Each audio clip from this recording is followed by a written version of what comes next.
Hello my dear students, कैसे हैं आप सब? अच्छे ही होंगे। देखिए, आज हम बात करेंगे इलेक्ट्रोकेमिस्ट्री के 5वें पार्ट में है, जिसमें हम फैराडेस लॉ ऑफ इलेक्ट्रोलिसिस के बारे में बात करेंगे। देखिए, फैराडे के दो लॉ हैं। पहले तो हम बात करेंगे first law of Faraday, first Faraday's law. हम यहाँ पे फैराडे का पहला लॉ पढ़ने वाले। यहाँ पे सबसे पहले फैराडेस फर्स्ट लॉ। देखिएगा फर्स्ट लॉ क्या है, जरा ध्यान दीजिए, इसके बारे में हम बात करने वाले हैं। फैराडे ने क्या कहा था? फैराडे ने कहा during electrolysis mass of ion deposit at electrode is directly proportional to amount of current pass. यानी कि वह ये कहना चाहते हैं W डायरेक्टली होगा Q, यानी कि वेट जो होगा डायरेक्टली होगा करंट पास के। इस चीज को क्या हम ये नहीं लिख सकते क्या? W डायरेक्टली होगा, या तो हम ये लिख दें W डायरेक्टली होगा, यहां देखिएगा W डायरेक्टली प्रोपोर्शनल होगा I इंटू टी के। क्यों? क्योंकि भाई Q मतलब आपके पास ये I मतलब करंट, T मतलब टाइम इन सेकेंड। तो देखिए आगे की ओर आप चाहो तो इसको ये लिख सकते हो, R ये आप करके लिख सकते हो W इक्वल टू ZIT। अगर हम यहाँ पे जरा ध्यान दीजिएगा, अगर हम यहाँ पे क्या करते हैं, Q आप जानते हो चार्ज है, I जो है करंट है इन एम्पियर में, और T है टाइम इन सेकेंड। अगर I की वैल्यू अगर 1 एम्पियर रखी जाए, 1 एम्पियर रखी जाए तो T इक्वल टू आपके पास होगा 1 सेकेंड। और ऐसी स्थिति में जरा ध्यान दीजिएगा Z इक्वल टू आपके पास W के बराबर होगा। यही है first law of Faraday's first law. देखिए दूसरा लॉ है Faraday's second law. Faraday's second law क्या कहता है?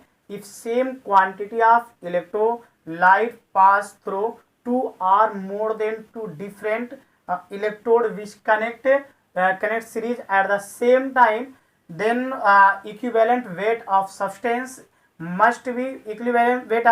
deposit are liberated at electrode must be equal to another। मतलब दूसरे की अगर आप क्या कहते हो, ऐसा कहते हैं दो, अगर हम इलेक्ट्रोड को दो कंटेनर लेते हैं और इसको हम क्या करते हैं सीरीज में अगर हम इनको कनेक्ट कर दें, तो इन दोनों का अगर सेम समय पे इलेक्ट्रिसिटी पास करी जाए तो इनका इक्विवेलेंट वेट का जो डिपोजिशन होगा वह सेम प्रकार से होगा।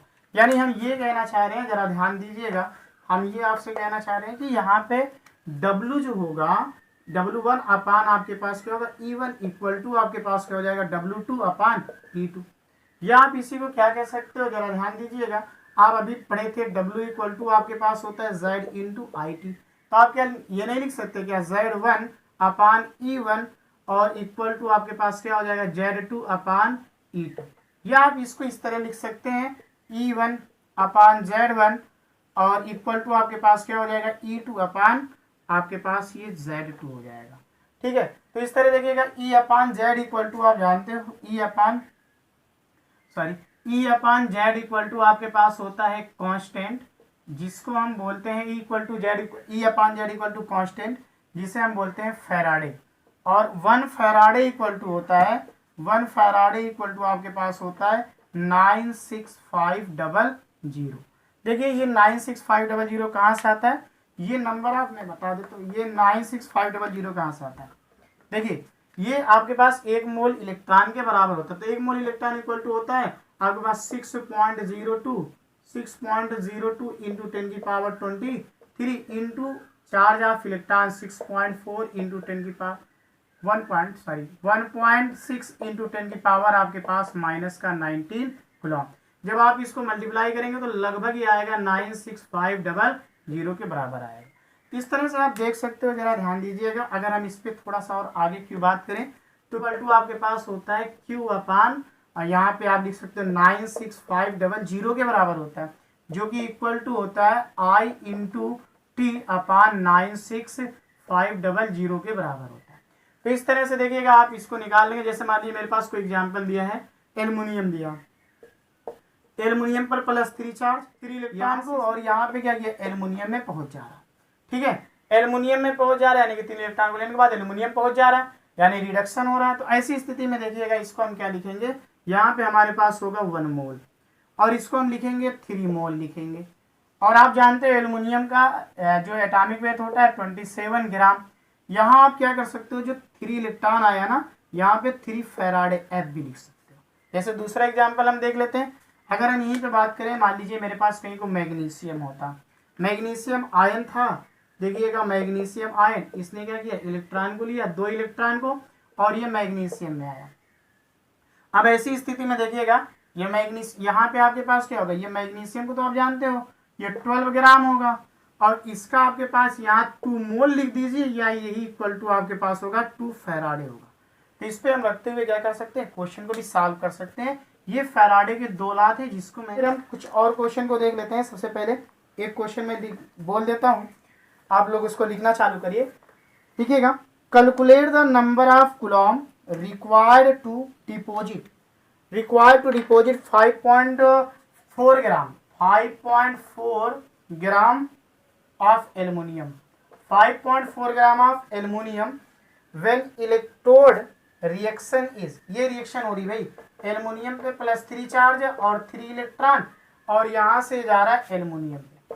हालांकि एल्युमिनियम का एटॉमिक मास भी दिया है, ये CBSE 2000 का क्वेश्चन था, तो इसको सॉल्व कर लेते हैं।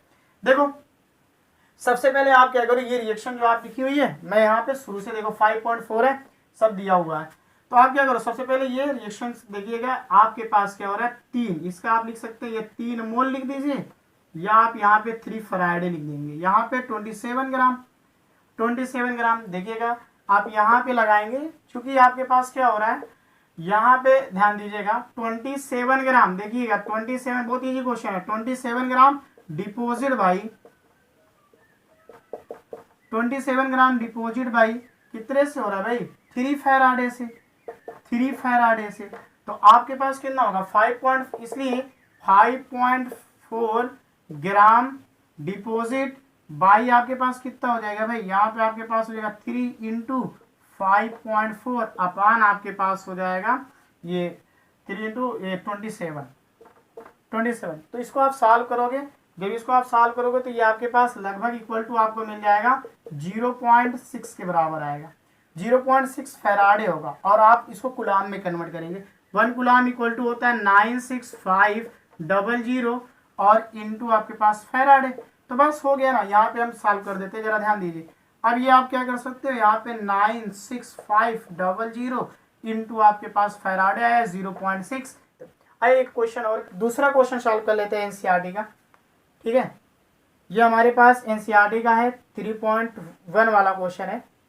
कहता है calculate the mass of copper deposit by passing a current of 0.3 ampere for 45 minute in a solution of copper sulphate. तो पहले देखो आई की वैल्यू आपको गिवन है ना, आई की वैल्यू 0.3 दिया है, और आपके पास टी की वैल्यू आपके पास 45 मिनट दिया है, ठीक है, 45 मिनट। और कॉपर जो होता है इसका आप जानते हो एटॉमिक वेट होता है 63.5।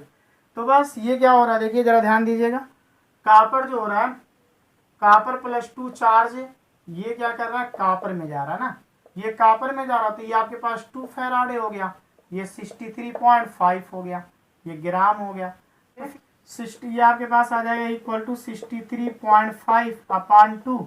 इसी तरह आपके पास क्या हो गया, इंटू 8.1 अपान 965। इसको आप सॉल्व कर लेंगे और आपके पास आंसर आ जाएगा। तो ये